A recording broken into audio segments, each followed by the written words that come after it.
আমি সানন্দের সাথে আপনাদের জানাচ্ছি আমার স্মৃতির বিজড়িত জায়গায় এসে স্মৃতির স্মরণীতে দাঁড়িয়ে যে গতকালই আমার কাছে নিমন্ত্রণ এসছে। অক্সফোর্ড বিশ্ববিদ্যালয় আমাকে বক্তৃতা দেওয়ার জন্য ডেকেছেন জুন মাসে, এবং সাথে সাথে লন্ডন স্কুল অফ ইকোনমিক্সও সেখানকার ছাত্রছাত্রীরাও মিট করতে চেয়েছে। যাই হোক, I have decided to go, কারণ এটা বিশ্ববিদ্যালয়ের program. I can't ignore their programme.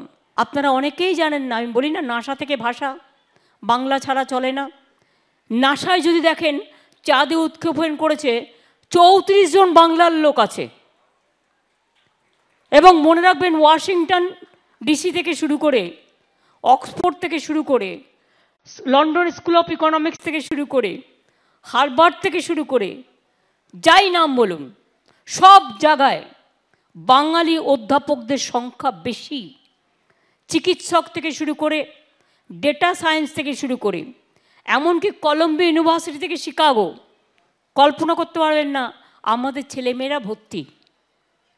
UK তো 60% ইন্ডিয়ান, এবং তার মধ্যে লন্ডনে পড়াশোনা করতে যায় 50% ছেলে মেয়ে ফ্রম বেঙ্গল হায়ার এডুকেশন নেওয়ার জন্য। কেউ ইউএসএ যায়, কেউ জার্মানে যায়, বা দুটো জায়গায় বেশি যায়, একটা হচ্ছে ইউএস আর একটা হচ্ছে ইউকে। আমি স্কুলটাকে প্রাণ দিয়ে ভালোবাসতে চাই। আমি ব্রাত্যকে, মনীষকে, ববিকে বলবো, এটা তো রেজিস্টার্ড স্কুল হয়ে গেল, affiliated by education department. So now the duty of the education department to take full care. Bangla already 9 জন টিচার নিয়োগ হয়েছে, কিন্তু এই স্কুলটা আমি চাই 5ম শ্রেণী পর্যন্ত যারা বাংলা ইংরেজি দুটোই শিখতে চায়, বাংলাও থাকবে ইংরেজিটাও থাকবে। বাংলাতেও জোর দেওয়া হবে, ইংরেজিতেও জোর দেওয়া হবে। কারণ প্রায় 34 বছর একদম ইংরেজি না পড়ে আজকে যারা বড় জায়গায় কাজ করে তারা ভালো ইংরেজিতে ড্রাফট করতে পারে না। অনেক অফিসারদের আমাদের ট্রেনিং দিতে হচ্ছে নতুন করে।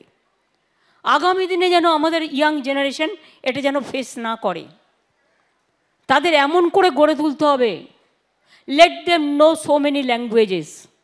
যত ভাষা জানবে তত তাদের মানসিক বিস্তার হবে, আর ন্যাশনাল থেকে ইন্টারন্যাশনাল কম্পিটিশানে এই রাজ্য থেকে গিয়ে নাম করবে।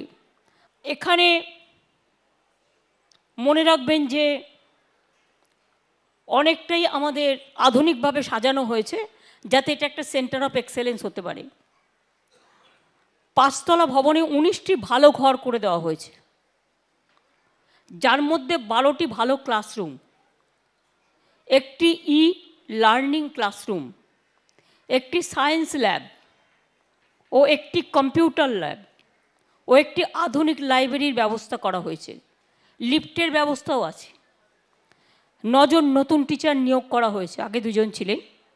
লক্ষ্য একটাই, আর যদি টিচার দরকার হয়, ব্রাত্য আমায় বলছিল রিটায়ার্ড টিচারদের কথা, কিন্তু আমরা তো আমাদের অনেক ভ্যাকেন্সি আছে, আমরা পদগুলো পূরণ করতে চাই যাতে ইয়াং ছেলেমেয়েরা চাকরি পায়। কিন্তু কেউ গিয়ে একটা খুশ করে একটা কেস ঢুকিয়ে দিচ্ছে আর ব্যাস চাকরিগুলোকে আটকে দিচ্ছে। কাজ একটাই, 5 লক্ষ চাকরি আমার রেডি আছে বিভিন্ন ডিপার্টমেন্টে। চাকরিগুলো যাতে না হয়, কিছু শকুনি বসে আছে, সেগুলির কাজই হচ্ছে উকুন বাছা, আর উকুন বাছার নাম করে চাকরিগুলোকে আটকে দাও যাতে বাংলার ছেলেমেয়েরা বঞ্চিত হয়।